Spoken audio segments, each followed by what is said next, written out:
The most traumatizing moment in Rowling's life was the day her mother died. She was 25 at the time. The death of her mother shattered her completely. This happened 6 months after she began writing Harry Potter, and she was sorry that her mother never knew that she was writing it. After the death of her mother, she moved to Portugal in 1992 and got married. Soon she gave birth to a daughter, Jessica. But things became worse. Sadly, her marriage didn't last long, and only after 13 months she divorced him and moved to Edinburgh with her daughter and the first 3 chapters of Harry Potter. She was forced to rely on state benefits and spent much of her time writing Harry Potter in cafes, with Jessica sleeping in the pram next to her. An exceptionally short-lived marriage had imploded, and I was jobless, a lone parent, and as poor as possible to be in modern Britain without being homeless. By every usual standard, I was the biggest failure I knew. Rowling fell into a deep depression and admits she even considered suicide. So, how her life changed?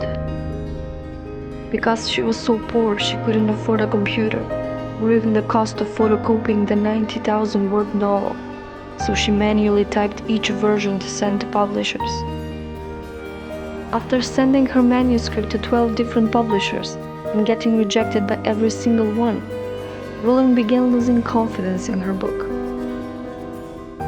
Finally, the publishing house in London, Bloomsbury, a small London publisher, gave it a second chance after the CEO's 8-year-old daughter fell in love with it.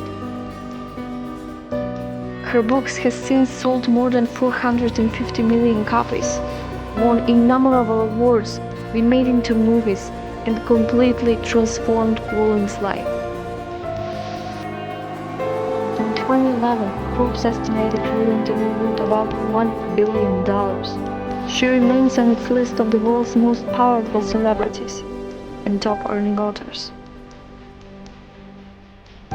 J.K. Rowling went from being a jobless single mother to one of the best-selling authors of all time. But it didn't happen overnight. She faced rejections and constantly strived for success. She worked hard at her craft before anyone noticed her. If you have a dream or a passion and you just keep getting rejected or running into failure, don't let that stop you. If you're going through a tough time in your life, but working in something you really believe in, don't give up. Who knows, you might end up breaking records. So, what's your story?